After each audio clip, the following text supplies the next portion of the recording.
right. Welcome back, everybody, to another edition of the Ramp Careers Daily Update. Per usual, I'm here with my co-founder, Manoj. How's your day going? Going well, Danny. Happy Tuesday. Happy Tuesday indeed. We got over the Monday hump and we are ready to rock out on this week, huh? What's the good news that you have? I know you're always on the lookout for what's happening in the world. And do we have good news today or bad news? Well, we have interesting news.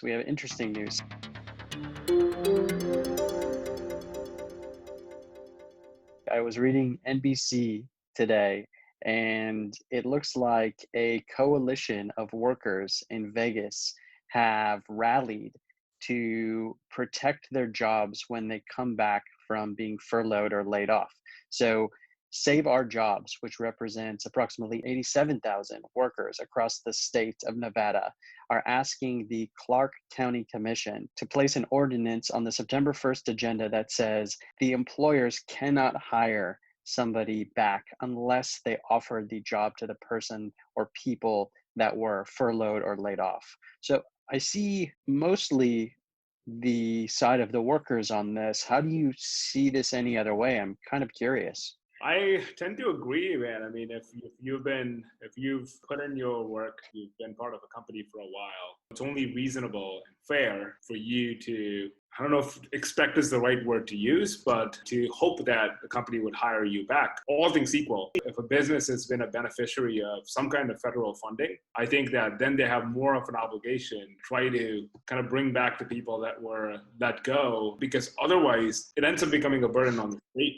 Any way you look at it, right? And so I think that maybe these folks have a little more leverage if these companies have been beneficiaries of federal or state funding and have been let go. You can say, hey, instead of eliminating my position, you've been a beneficiary of some funding.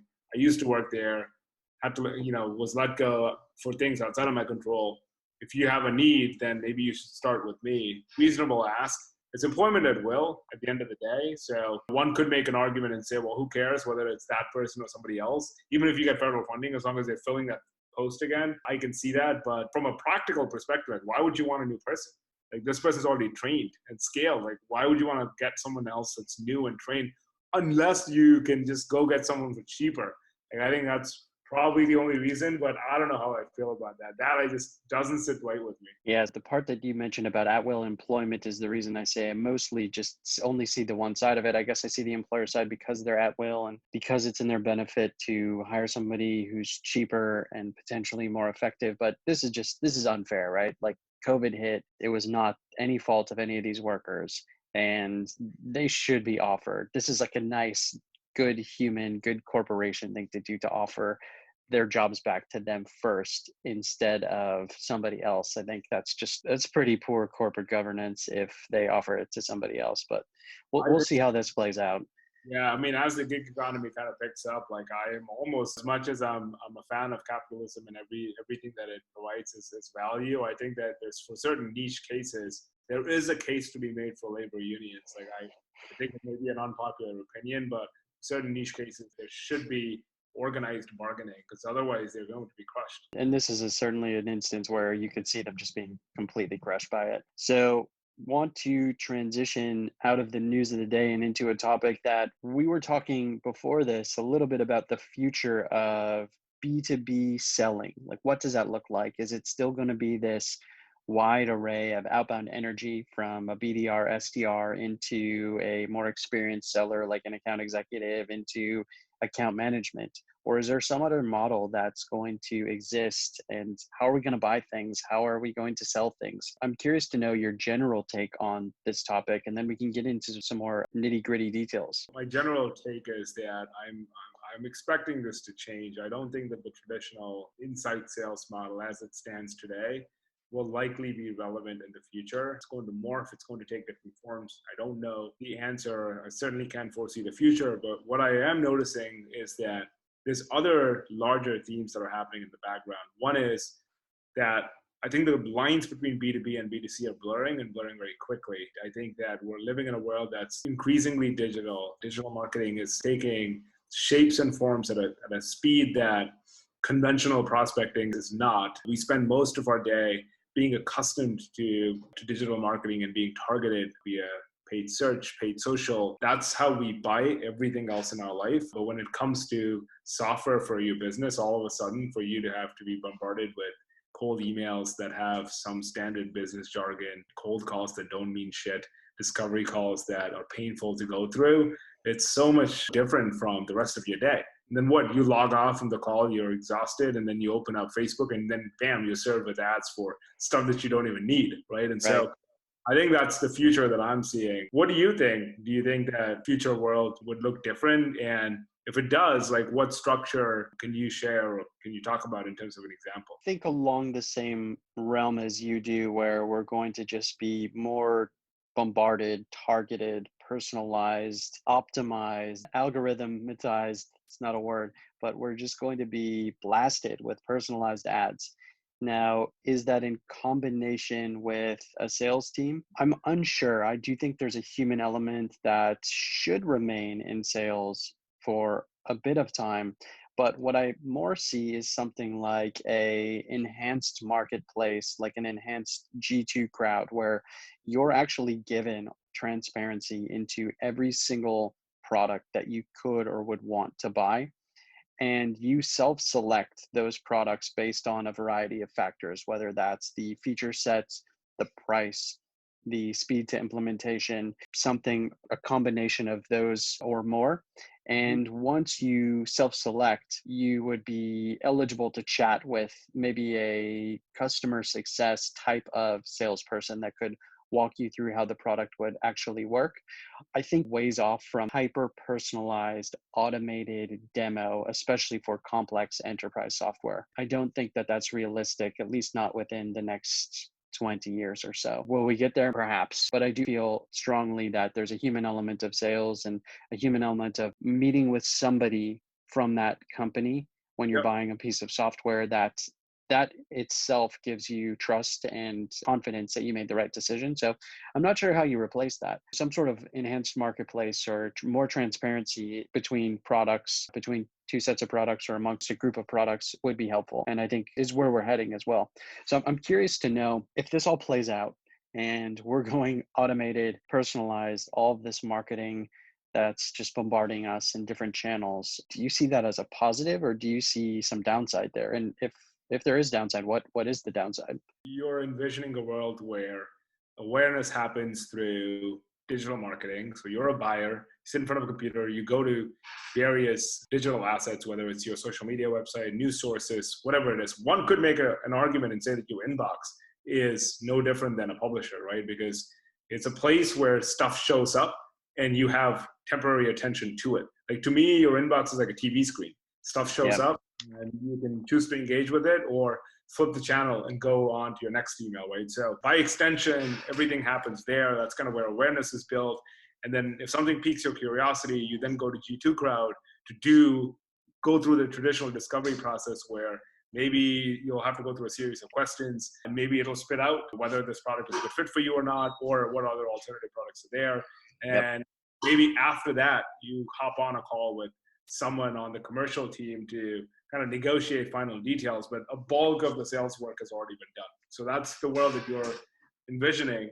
The upside is it sounds great from a buyer's perspective, and I think that it's a lot more organized and less manual from a sales process. But the immediate downside I can think of it, I don't know if it's a downside or not, is it's going to cut a lot of entry-level jobs, like entry-level prospect, SDRs, BDRs, I mean, it's called in the XDRs, right? What are they going to do if you don't have to sit down and craft this personalized message?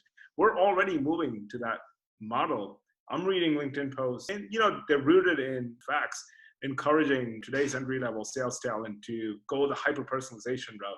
Like, go figure out what your prospect likes to do. Oh, they like to golf?